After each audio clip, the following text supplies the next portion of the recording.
Welcome to the Becoming SuperHuman podcast, where we interview extraordinary people to bring you the skills and strategies to overcome the impossible. And now, here's your host, Jonathan Levy. Before we dive into today's episode, I want to let you guys know about an opportunity to learn some of the most important skills in life, if not the most important skills. And those are the skills of learning and doing so rapidly, effectively, and easily. You see, guys, I'm putting on a completely free 60-minute webinar that you guys can check out, where I will be going into my absolute best memory tips, learning tips, and speed reading tips so that you can immediately begin applying them and accelerating your learning of anything and everything. All you need to do to claim your spot in this free webinar is visit jle.vi/webinar. We have showings at many different times throughout the days for every time zone, but you have to log in and claim your spot. So that's jle.vi/webinar. And I really look forward to seeing what you guys achieve. This episode is brought to you by Organifi. You guys, one of the only things that every nutritional expert that we've had on the show seems to actually agree on is that we all need to eat more vegetables, eat more greens, eat organic, cut out all the processed junk. Well, who has the time, right? Who has the time to go out, do the shopping, make the salads, make the juices, make the smoothies? And that's what I love so much about Organifi. Their product is an all-organic green juice. It has all of the nutrients that you need. It tastes absolutely amazing, and it's made by wonderful people who I consider to be personal friends. And as listeners of this show, you guys can actually save 20% on your first order. And all you have to do is go to Organifi.com. That's ORGANIFI.com and use the coupon code SuperHuman at checkout. Greetings, Super Friends, and welcome to a special episode of the Becoming SuperHuman podcast, which is brought to you thanks to a review by Evan the Mad Scientist from the US of A, who says, I love this podcast should be a default setting for all humanity. 5 stars. This podcast is a goldmine for any and all information you could ever ask for when it comes to improving every aspect of your life.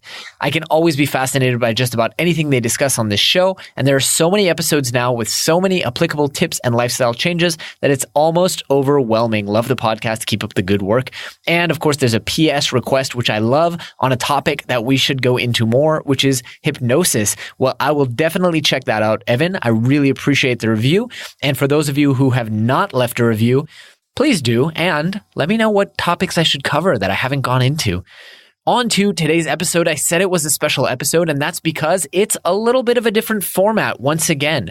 If you guys liked the episode where I focused in and explored a specific skill, did a spotlight, if you will really love this episode, because the goal of the episode was to spotlight the life of a real-world SuperLearner to try and understand what they did, how they did it, and what the results were. What kind of amazing life were they able to live because of their incredible learning ability? And we start out with a SuperLearner that you may have never heard of. I'm not going to tell you just yet who it is.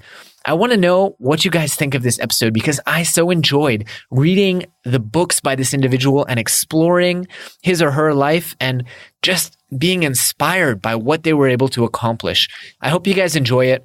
If you guys do, and if you guys want me to do more spotlights like this, I have to say they take a heck of a lot longer than interviewing. But if you guys enjoy them, I will be more than happy to do more of them, of more of history's famous SuperLearners, and see what we can all learn from them. So without any further ado, let me present to you the first and maybe last SuperLearner Spotlight.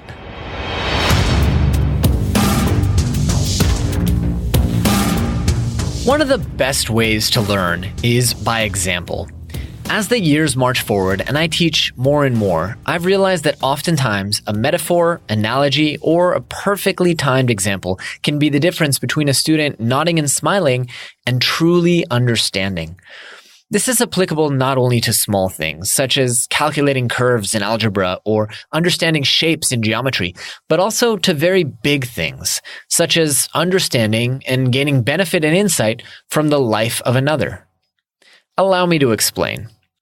People don't often ask me to articulate what exactly I mean by the term SuperLearner.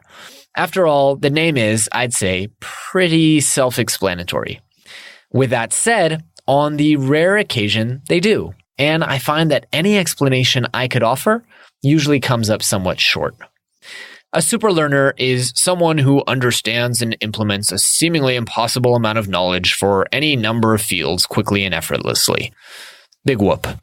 But if I throw out a name or two, a SuperLearner is someone like Elon Musk, Tim Ferriss, or Leonardo da Vinci, someone who can dominate various fields of business, art, and life to make a lasting impact on the world around them in ways that others simply cannot. Well, now we're talking. That's why in this series, which, as with all ongoing projects on this podcast, could very well start and end here, I want to explore the life of a specific SuperLearner. To summarize, analyze, and extract any wisdom possible from the example they've lived in order to see not only how they did it, but also what the outcome was. In short, I want to show you all what's really possible when someone has the ability to learn, unlearn, and relearn a diverse set of skills and subjects and apply it to their lives and their careers.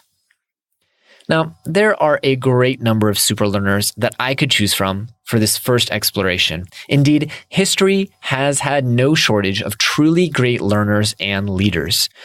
But rather than borrow from a list of the obvious, the Benjamin Franklins and Albert Einsteins, I'd like to focus on a name that many of you have probably never heard of. Theoretical physicist and Nobel laureate, Dr. Richard Fineman. Richard Phillips Feynman was born on May 11th, 1918 in Queens, New York City to Lucille and Melville Arthur Feynman, a homemaker and a sales manager respectively. Though he would eventually go on to become a brilliant genius, it is worth noting that Feynman, like Albert Einstein, developed verbal skills very late. In fact, his third birthday came and went without Feynman uttering even a single word. In time, Feynman developed, and as a child, he immediately took an interest in science and engineering. From a very young age, he built and maintained a laboratory in his parents' home and delighted in fixing radios and other electronic devices. Feynman would often design and develop his own types of inventions, including hand radios to contact foreign countries and an electronic burglar alarm system to detect when his parents had tampered with his laboratory. By the age of 15, Feynman had taught himself trigonometry, advanced algebra, infinite series, analytic geometry, and both differential and integral calculus. Now, up until this point, you might be thinking that this is all very impressive. Indeed, it's plain to see that Feynman was a gifted genius and autodidact, right? But alas, he had only begun to strut his skills as a true SuperLearner. Feynman went on to attend MIT and would soon tackle a new and unique learning challenge, developing social and romantic skills. In his autobiographical and hilarious book, Surely You Must Be Joking, Mr. Feynman, we discover another side of Feynman as an astute and lifelong student of human interactions, a social engineer, and an all-out mischievous prankster. But early on, Feynman realized that his social skills, particularly with the fairer sex, were really lacking. But rather than resolve himself like so many people in the hard sciences to accept this as a trade-off, Feynman set out to learn everything he could about this perplexing and foreign field of interest. From his first days at MIT all the way through to adulthood, Feynman surrounded himself with mentors and set up various types of learning experiments and challenges to try and understand interpersonal relationships. From the looks of it, he was extremely successful. Not only did he have quite a few female companions and beloved friends throughout his life, ranging from elite socialites to Nobel Prize-winning physicists to celebrities and even prostitutes who treated him to drinks for the pleasure of his company, but he was also married and remarried after the death of his wife. Indeed, Feynman's tales of his hilarious exploits paint the picture of someone who was well liked by those around him wherever he went, despite his early challenges and failures to understand social norms, and despite his mischievous nature. As a reader, we are left with just one conclusion. Feynman took this as just another learning challenge, and like so many he would tackle in his life, he nailed it. Indeed, even before Feynman went on to achieve greatness in his own field, he demonstrated an ability to apply his learning skill set to a great number of subjects. Feynman tells stories of how he was able to make an impact in a great many fields during his academic career, including biology, mathematics, engineering, and more. In every situation he found himself in, Feynman was able to quickly understand the challenges and ground rules of a completely foreign discipline and oftentimes see things that the subject matter experts themselves were not able to. Indeed, Feynman once found himself giving a lecture on biology, a completely unrelated field to his own, at Harvard University. Another time, he was welcomed as a lecturer on the subjects of Mayan codices, hieroglyphics, astrology, and mathematics at UCLA and Caltech. He even made many critical corrections in the architecture of buildings that were being used in the Manhattan Project.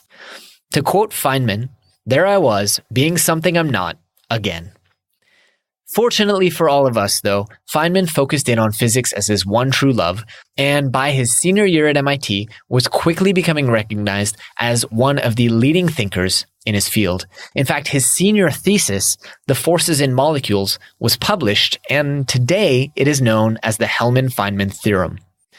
After MIT, Feynman was awarded a Putnam Fellowship and scored an unprecedented perfect score on the entrance exams to Princeton University. He was admitted despite prejudice among the administration over his Jewish roots. Before that happened, though, the US became involved in World War II, and like most of the great minds of his generation, Feynman was compelled to help. He was recruited by Robert Oppenheimer, and though he was initially against contributing to the development of nuclear weapons, he was convinced by the realization that if the United States didn't, then Nazi Germany would. Compelled by this idea, Feynman agreed to move to Los Alamos to participate in the Manhattan Project. He had no formal degree yet. He was 23 years old. Feynman's time at Los Alamos was marked by a great many achievements, including a number of massive contributions to the way that calculations were performed. As the leader of his division, Feynman developed a procedure for completing complex mathematical calculations in tandem, increasing the number of calculations that could be completed in a given time period by threefold. Feynman was also sought out by famed physicist Niels Bohr, who acknowledged him as the only physicist with the wit and the cojones to poke holes in Bohr's thinking. In his spare time and in the absence of entertainment at Los Alamos, Feynman developed a number of other interesting skills. For one, he was also the only individual capable of setting up the state-of-the-art IBM machines, doing so weeks or months before IBM's own technicians would arrive. He also developed an aptitude for cryptography, using it to avoid government censorship of his communication to his bedridden wife. Always the prankster, Feynman figured out a number of methods for determining safe codes and lock combinations, and he would routinely crack the safes and filing cabinets of pretty much everyone at Los Alamos. On more than one occasion, Feynman cracked sophisticated safes containing the world's most top-secret materials about the nuclear weapons program, leaving notes behind simply to demonstrate the weaknesses in the way things were being secured.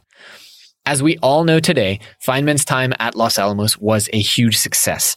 After the Trinity nuclear test, Feynman left the Manhattan Project and went on to become a professor at Cornell University and later at Caltech. You might think by now that Feynman had peaked. After all, how much more could one person contribute to the body of human knowledge after doing so much so early? You'd be wrong. Indeed, a lifelong superlearner, Feynman continued to achieve and innovate not just in his field, but in a great many unrelated fields for the rest of his relatively short life. In fact, despite his passing away at the early age of 69, Feynman's list of accomplishments, creations, and ingenious endeavors is quite literally too long to list, and trying to describe them to you in any sort of comprehensive or chronological timeline has proven simply insurmountable. So here are a few highlights delivered in haphazard and playful manner, just the way Feynman would have liked it. After his undergraduate studies, Feynman spent a summer as the chief and only research scientist of the Metaplast Corporation and single-handedly innovated and developed many of the processes used for metal plating plastics. Feynman enjoyed a lifelong love affair with the bongo drums, and he played them with great skill throughout his adult life. In fact, he often performed for local schools, appeared in a series of plays throughout California, and had his music recorded and used for training purposes by an accomplished ballet instructor who competed on the world stage with it. What's more, though Feynman couldn't read music and claimed to be unable to even carry a tune, the drum wasn't his only musical instrument.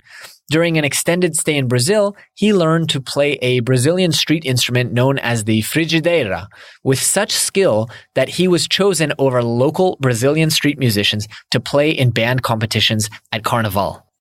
He also invested his time in learning to draw in hopes of finding a new way to express the wonders of physics and the universe, and became so talented that his drawings were often sold to art enthusiasts in Southern California.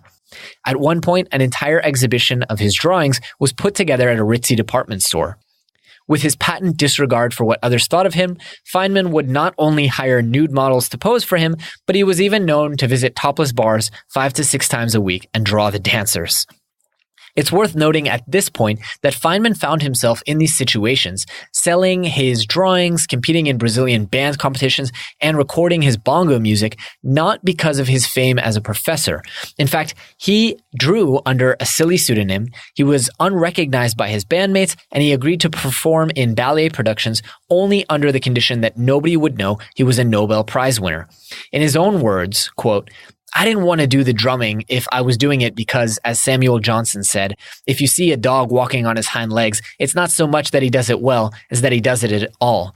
I didn't want to do it if I was a physics professor doing it at all. We were just some musicians she had found in Los Angeles who were going to come up and play this drum music that they had composed." End quote. To Feynman, as with every curiosity in his life, he pursued these endeavors to see just how good he could get, how much he could learn, and what great adventures would result from it. In addition to being a phenomenal learner, Feynman developed not one, but 2 widely recognized instruments for teaching others as well. The first one, known as the Feynman Diagram, is a uniquely clever system for pictorial representations of the mathematical expressions describing the behavior of subatomic particles. Like all good superlearners, Feynman was a highly visual learner and regularly used doodling and drawing to better understand and explain concepts. In his books, he talks about his methodology for understanding complex problems in physics and calculus by visualizing real-world examples. Now, along those lines, Feynman also developed the Feynman technique, a unique methodology for autodidactic learning. The Feynman technique is such a clever way of learning that it deserves a special aside. As a lecturer at Cornell and Caltech and later on television, Feynman realized the power of teaching as a learning instrument. He even had a policy to turn down any position that did not include a heavy teaching load, claiming that teaching and the questions he received while doing it were among the biggest secrets to his success as a learner and thinker. In Feynman technique, then, there are 4 steps to learning any new topic. 1, pick a topic that you want to understand and start studying it. Write down everything you know about the topic on a notebook page using illustrations wherever possible to simplify the understanding and portrayal of the subject, and add to that page every time you learn something new about it. 2, pretend to teach your topic to a classroom. Make sure you're able to explain the topic in simple terms. 3, go back to the books when you get stuck. The gaps in your knowledge should be obvious. Revisit the problem areas until you can explain the topic fully. And 4, simplify and use analogies. Repeat the process while simplifying your language well enough to teach it and connecting facts with analogies to help you strengthen your understanding. Feynman would use this technique and his own Feynman diagrams to simplify, understand, and explain even the most complex problems of the day. In his own way, Feynman articulated and exemplified many of the principles of superlearning, including the use of visual markers and the diverse approach of multi-pronged learning that we call brute force learning. In fact, Feynman had a very keen interest in learning and in influencing the students of tomorrow. Not only did he sit on the commission choosing textbooks for the LA school districts, he was actually the only one who read every single one of the proposed books, a 17-foot high stack of them. Ultimately, however, Feynman was so extremely disappointed with the materials being offered to students, and he left the position frustrated by the sheer lousiness of the materials available to students and educators alike. Feynman consequently spent 3 years of his life attempting to improve the way physics was taught at Caltech and beyond, developing a series of lectures that eventually became the Feynman Lectures on Physics, the most popular series of books on physics ever written, with over 1.5 million copies sold. In total, Feynman wrote and published a total of 12 books on physics and other topics. These books, and the lectures from which they were developed, earned Feynman the nickname the Great Explainer. Indeed, Feynman became an outspoken advocate of alternative teaching methods and improved pedagogical techniques wherever he went, including the California State Curriculum Commission, the National Science Teachers Associations, and even in Brazil, where he was supposed to be an honored guest. Now, on the topic of Brazil again, Feynman once again displayed his superlearner skills when he spent a year in Brazil. He gave courses there, took up samba music, as we mentioned before, and of course, learned Brazilian Portuguese well enough to give lectures in it. Later in life, he became enthralled with Japanese culture and even invested some time learning very basic Japanese. Feynman also played an important role on the Presidential Rogers Commission investigating the Challenger space shuttle disaster. Though not an engineer, it was none other than Richard Fineman who identified and demonstrated during the televised hearing that the cause of the disaster had been a simple design flaw in the shuttle's O-rings. Of course, all of this isn't even to mention his many, many great accomplishments and discoveries in the field of physics, which, quite simply, I can't comprehend, much less explain. These include the Feynman path integral, discoveries about quantum electrodynamics, and the Feynman-Parton model of hadrons, whatever the hell all that means. During his life, Feynman was awarded the Albert Einstein Award, the Ernest Orlando Lawrence Award, and a Nobel Prize, all of which he accepted reluctantly and with great displeasure. Feynman had little care for public recognition and little patience for pompous circumstance, and made a characteristically big joke out of his acceptance of the Nobel Prize, jumping up the stairs backwards in front of the King of Sweden. In his own words, quote, "It's nice that I got some money. I was able to buy a beach house, but altogether, I think it would have been much nicer not to have had the prize, because you never any longer can be taken straightforwardly in any public situation." Richard Fineman died in 1988 as a result of complications involving a rare form of cancer. He was just 69 years old. In his wake, however, he left a tremendous legacy. A great deal of his discoveries, ranging from Feynman diagrams to Feynman technique to Feynman path integrals and the Feynman-Parton model of hadrons, are all still in use today. Furthermore, his brilliant books on physics and his hilarious ones about his own life are still widely read and enjoyed. Looking at Feynman's life, it is so easy to write off his achievements as the products of sheer genius. Heck, he was gifted, case closed, right? But I believe this would be a huge mistake. Indeed, as Feynman himself explained time and time again, his achievements came not from particular brilliance in any one area, but from the fact that he applied a different type of thinking, pulling together and synthesizing ideas from completely unrelated fields and providing fresh perspectives. Feynman could and did point out the flaws in and influence the thinking of biologists, mathematicians, architects, engineers, and even other physicists simply because he applied different models of thinking about the problems. Feynman actually wrote an entire chapter on this topic, concluding, quote, "I got a great reputation only because my box of tools was very different from everybody else's," end quote. Like any superlearner, he took a holistic, rigorous, brute force approach to learning, which allowed him to see the world in ways that nobody else around him could. He was patently against memorization and in favor of rigorous and applied understanding. To wit, he once wrote, I don't know what's the matter with people. They don't learn by understanding. They learn by some other way, by rote or something. Their knowledge is so fragile. Feynman wasn't naturally gifted in music or art. He learned those skills later in life and applied his knowledge from completely different fields such as physics or engineering to excel at them. In a world where so many subject matter experts become hyper-specialists, Feynman refused to be pigeonholed into one subject. He was not simply a physicist. He was a lover of science in any way, shape, or form. But he didn't relegate himself to the lab or the university lecture halls, but routinely took time away to play music, paint, lecture, travel, and learn languages. Whereas many people around him argued that he achieved greatness in physics despite these seeming distractions, anyone who knows anything about superlearning knows that he achieved greatness because of them. Feynman's life is not only a case study in the capacity of a human being to learn nearly anything and everything they set their minds to, but also one of curiosity, passion, and the highest forms of creative expression. He was a truly great man, a tremendous superlearner, and a model to us all, and we can learn a great many things from his example. For one, to quote the title of his books, what do you care what anyone else thinks? If you follow the limitations and arbitrary rules that everyone else does, then your thinking will be no different from theirs. So take a year off and go to Brazil.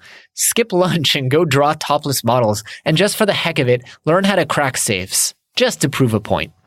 Though it may seem like a distraction, you just might find out that these seemingly silly endeavors provide a great deal of value in your life. In fact, Feynman himself wrote about this, admitting that the entire idea of Feynman diagrams and his Nobel Prize both came out of an effortless and silly idea to calculate the movement patterns of a wobbling plate he saw thrown during his lunch break. What's more, if we can learn anything from Feynman, it's this. The richness of your life is directly proportional to the diversity and depth of your curiosity. Channeling yourself into one field of study, being it medicine, business, or mathematics, how absolutely humdrum. Taking on 3 or 4 fields with a side of bongo drums and a smattering of Portuguese, that's a recipe for an exciting life. Richard Fineman was one of the greatest thinkers and one of the greatest teachers of all time. How fitting then to end our exploration of his life with the realization that even 3 decades after his death, he continues to teach, inspire, and enthrall us by his example. I hope you've been as moved by Richard Fineman's incredible story as I was, and if you have, I encourage you to pick up a copy of his gut-busting autobiographical book, Surely You Must Be Joking, Mr. Fineman. I also would encourage you to check out a free trial of our SuperLearner Masterclass, where we teach many of the techniques that were being used by Richard Fineman and other top thinkers and learners just like him. All right, super friends, that is all we have for you today, but I hope you guys really enjoyed the show, and I hope you learned a ton of actionable information, tips, advice that will help you go out there and overcome the impossible. If you've enjoyed the show, please take a moment to leave us a review on iTunes or Stitcher, or drop us a quick little note on the Twitter machine at GoSuperHuman. Also, if you have any ideas for anyone out there who you would love to see on the show, we always love to hear your recommendations. You can submit on our website, or you can just drop us an email and let us know. That's all for today, guys. Thanks for tuning in.